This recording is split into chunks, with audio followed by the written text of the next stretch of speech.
जय माता दी। स्वागत है आपका हमारे नवरात्रि स्पेशल सीरीज में। आज हम बात करेंगे नवरात्रि के दूसरे दिन की, जो समर्पित है मां ब्रह्मचारिणी को। आइए जानते हैं उनके स्वरूप, पूजा विधि और उनके पूजन से प्राप्त होने वाले अद्भुत फलों के बारे में। नवरात्रि के दूसरे दिन मां दुर्गा के जिस स्वरूप की पूजा की जाती है वह है मां ब्रह्मचारिणी का। ब्रह्मा का अर्थ है तप और चारिणी का अर्थ है आचरण करने वाली, अर्थात मां ब्रह्मचारिणी वह देवी है जिन्होंने कठोर तपस्या करके भगवान शिव को पति रूप में प्राप्त किया था। उनका स्वरूप अत्यंत शांत, सौम्य और तेजस्वी है। मां ब्रह्मचारिणी के दाएं हाथ में जपमाला और बाएं हाथ में कमंडल होता है।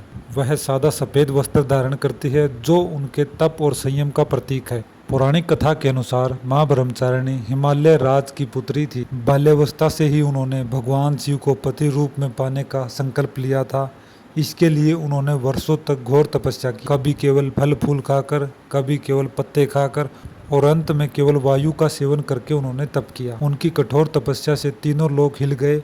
देवताओं ने उन्हें ब्रह्मचारिणी नाम से संबोधित किया। उनके इस अद्भुत तप से प्रसन्न होकर अंततः भगवान शिव ने उन्हें स्वीकार किया। मां ब्रह्मचारिणी की पूजा करने से साधक को तप, संयम, सदाचार और आत्मबल की प्राप्ति होती है। जीवन में कठिनाइयों से पार पाने की शक्ति मिलती है और मनुष्य धर्म, अर्थ, काम और मोक्ष चारों पुरुषार्थ प्राप्त कर सकता है। मां ब्रह्मचारिणी का स्मरण करने से हमारे भीतर धैर्य, साहस और आत्मविश्वास की वृद्धि होती है। तो भक्तों, दूसरे दिन की पूजा विधि इस प्रकार रहेगी। इस दिन का विशेष रंग रहेगा सफ़ेद। सुबह स्नान करके स्वच्छ वस्त्र धारण करें। कलश के समीप मां ब्रह्मचारिणी की प्रतिमा या चित्र स्थापित करें। उन्हें अक्षत, रोली, पुष्प, चंदन और धूप दीप अर्पित करें।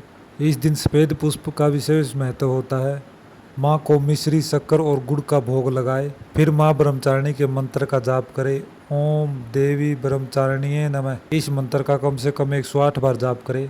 पूजा के बाद आरती करें और श्रद्धापूर्वक माँ से प्रार्थना करें। जो साधक माँ ब्रह्मचारिणी की उपासना करता है उसे कभी भय का अनुभव नहीं होता। उसके भीतर अटूट आत्मबल जागृत होता है। माँ की कृपा से विवाह में आने वाली बाधाएं दूर होती है और जीवन में सुख शांति का वास होता है। तो यह थी कथा और पूजा विधि नवरात्रि के दूसरे दिन माँ ब्रह्मचारिणी की। कल हम आपको सुनाएंगे तीसरे दिन की देवी माँ चंद्रघंटा की कथा। अगर आपको यह वीडियो पसंद आया हो तो इसे लाइक करें, शेयर करें और चैनल को सब्सक्राइब करना ना भूलें। जय माता दी। धन्यवाद।